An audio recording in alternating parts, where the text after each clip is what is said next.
میرے پیارے دوستو، ایک مسلمان ہونے کے ناطے آپ لوگ حضرت نوح علیہ السلام کو ضرور جانتے ہوں گے، یا پھر آپ لوگ اپنے کسی بھی بڑے یا بزرگوں سے یہ ضرور سنے ہوں گے کہ حضرت نوح علیہ السلام اللہ کے ایک نبی تھے، اور حضرت نوح علیہ السلام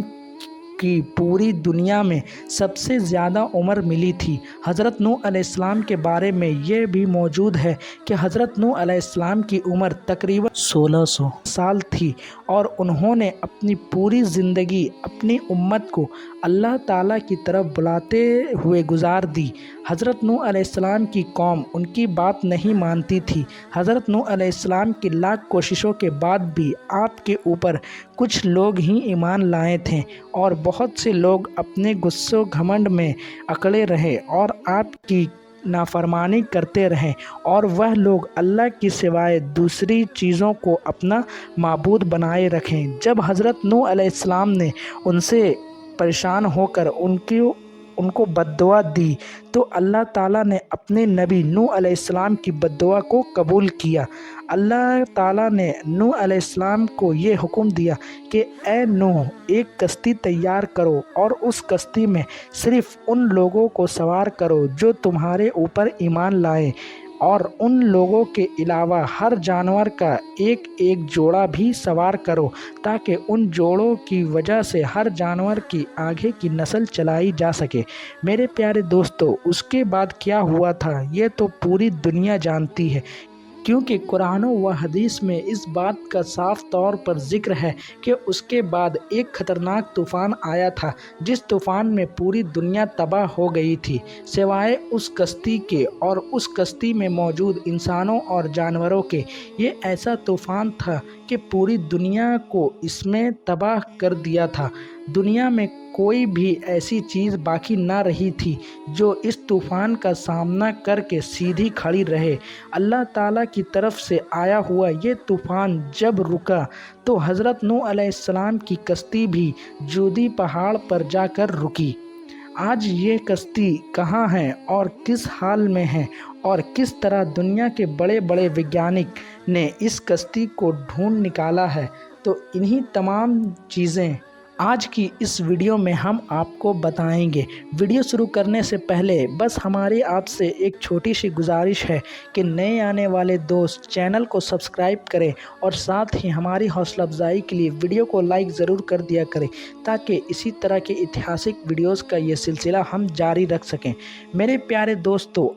آپ لوگ اگر نہیں جانتے تو میں آپ لوگوں کو یہ بتاتا چلوں کہ حضرت نوح علیہ السلام ان نبیوں میں سے ہیں جنہیں مسلمانوں کے ساتھ ساتھ عیسائی اور یہودی بھی بہت زیادہ مانتے ہیں، اور یہی وجہ ہے کہ آج سے کئی سال پہلے جب ترکی کے پہاڑ پر وہاں کے لوگوں نے حضرت نوح علیہ السلام کی کشتی کو ڈھونڈا تھا اور اس کشتی کا تصویر اخبار میں جاری کیا تھا، تو دنیا میں عیسائی اور یہودی اور کچھ روشن خیال رکھنے والے لوگوں نے بحث شروع کر دیا۔ حضرت نوح علیہ السلام کی کشتی کا انکار کرنے والے لوگوں نے بہت ہی اہم اور خطرناک سوال کیے،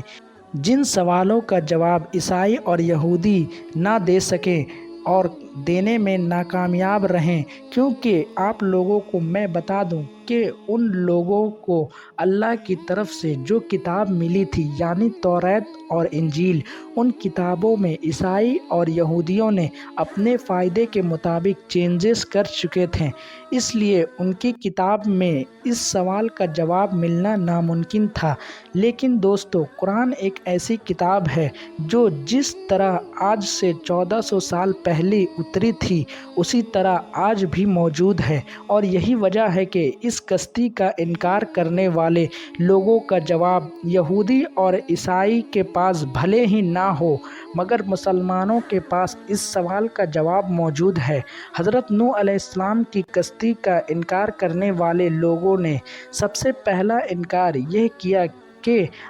آج سے 6000 سال پہلے بنا کسی ٹیکنالوجی کے ایک ایسی کشتی بنانا کیسے ممکن ہو سکتا ہے جو مہینوں تک